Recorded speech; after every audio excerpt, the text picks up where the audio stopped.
First morning in the blind, found myself in a great spot. In amongst a bunch of roosted birds. Just needed a gobbler to commit.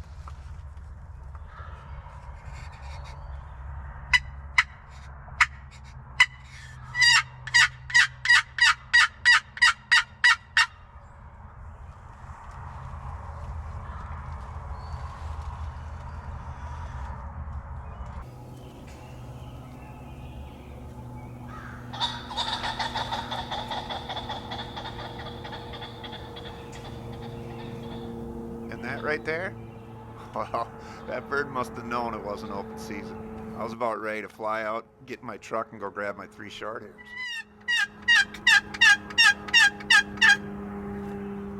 This here was a very talkative hen.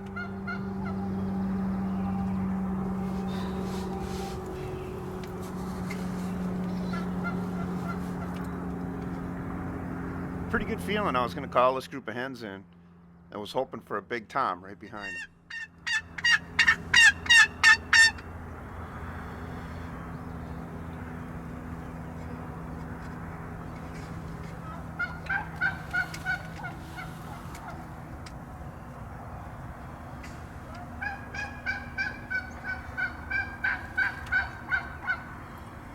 Once I got these 3 to come in, there's a tom literally 10 yards off to my left, and if you listen close, you can hear him spitting and drumming.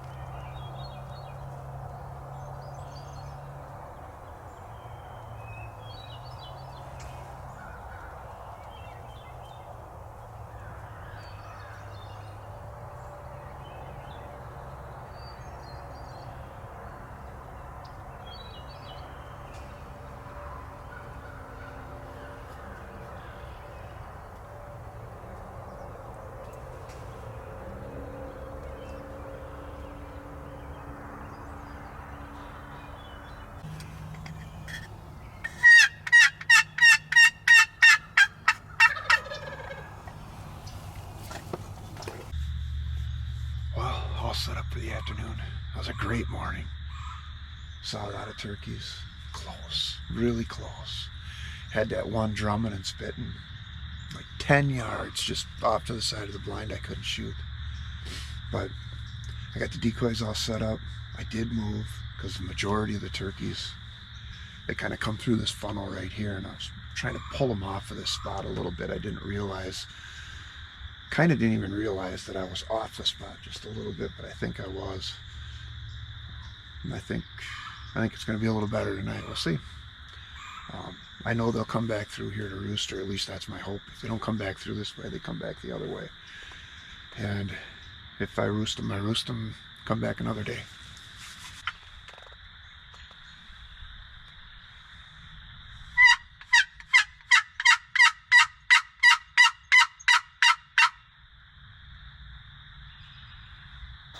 Ended up being a pretty nice spring day. Pretty rare in Minnesota this year. Nice and warm. Great day for catching a few Z's.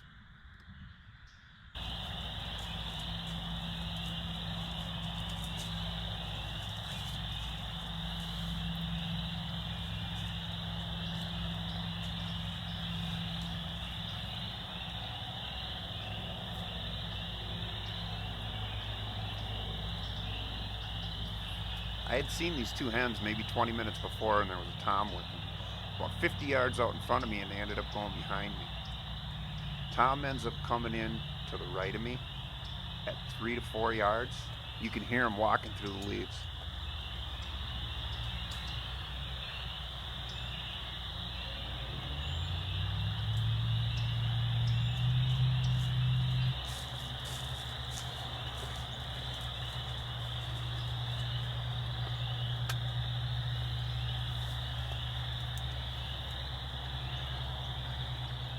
Judging by the way this tom was acting, I had a hunch he wasn't going to stick around. It amazes me how long a guy can hunt in life, yet still not keep it together between the ears at the moment of truth.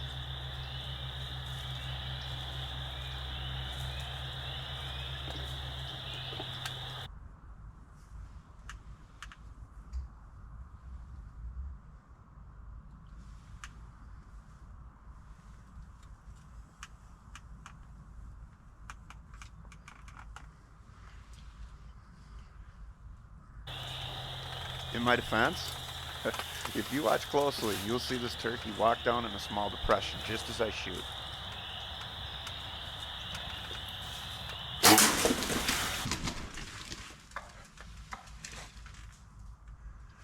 Anyone that knows me knows I could shoot this bow, but sometimes you're not as patient as you should be. That's hunting. Doesn't always work out, but experiences like this, it's what keeps us coming back. I still daydream about this mess.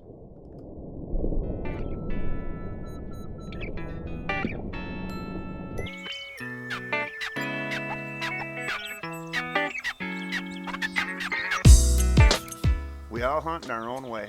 Each person's experiences are their own, and I respect other hunters and the way they choose to pursue game. Hunting to me is special. Not only are you putting food on the table, but you're also making good memories. Never thought I'd see a rooster walk through my decoys, but isn't that part of why we hunt? You just never know what you're going to see.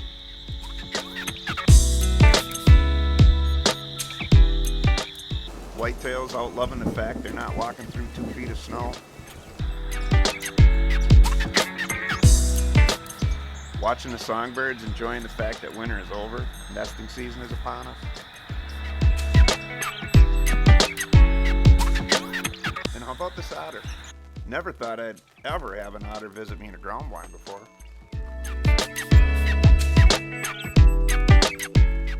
Sitting in a ground blind on all day sits is something that I really enjoy.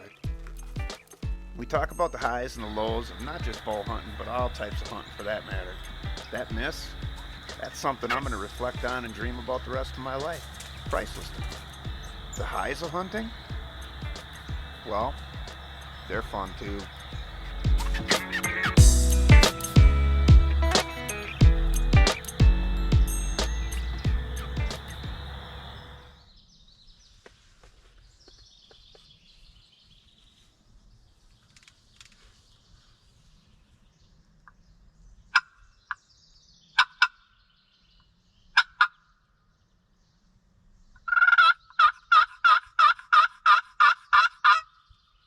The birds were pretty tight-lipped on this morning, so I decided to do some hen calls, see if maybe I could get one to respond.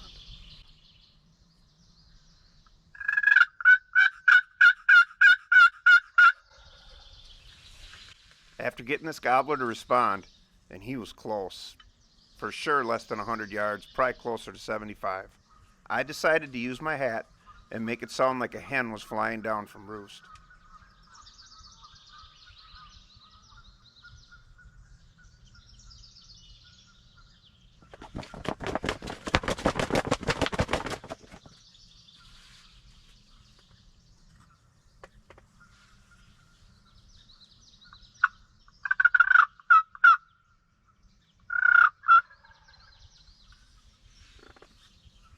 If you listen real close, you'll hear a grouse drumming behind me when I pick up my bow.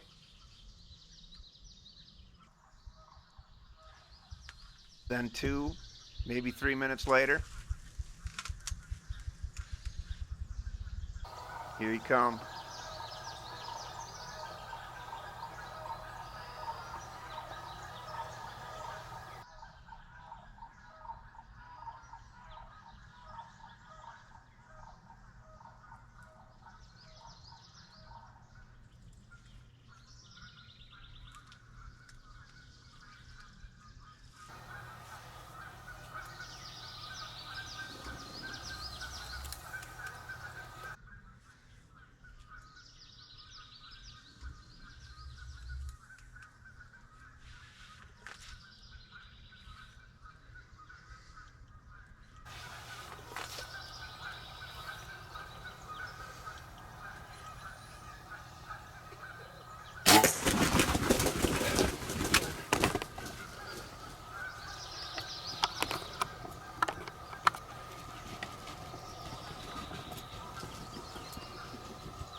Yes.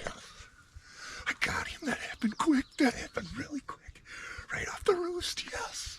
Oh, yes. Oh my God, that was awesome. Awesome. I'm going to get my bird.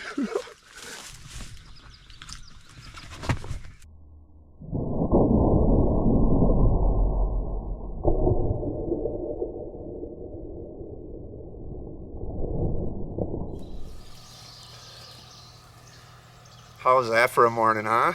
That happened really fast. I got grouse drumming right over here. There's a drum log over here, and I got one over there too. That was cool. Listened to them this spring a couple different times. I did a little hen calling. Just wanted to call once, and he gobbled. He wasn't very far away at all. He roosted within 100 yards, less than 100 yards. And I thought, well, all right, well, I took my hat and I did that fly down sequence, you know, like a hen flying down. And then I just lightly called again. He gobbled again, and I thought, that's enough. I wasn't going to call again. And it wasn't 5 minutes, and this guy come in down in the corner of the field, just come in strutting. Strutted all the way to the decoys. How cool was that? What an awesome morning, huh? Oh, thank you so very much, God. You talk about your ups and downs, the roller coaster ride you go on with a bow. I've had my share of that this spring, that's for sure. I should have been down a long time ago, but that's just how it goes. I actually had a really nice big tom that had come in here. Oh, well, Sunday, it's Friday now. And he came through, but he stayed out at about 35 yards. He got to about 32, but that's just too far with a bow. I can make that shot all day long, but when they're moving a little bit and they're not very big, that's just not worth it. But this was. What an awesome morning. Yes. So cool.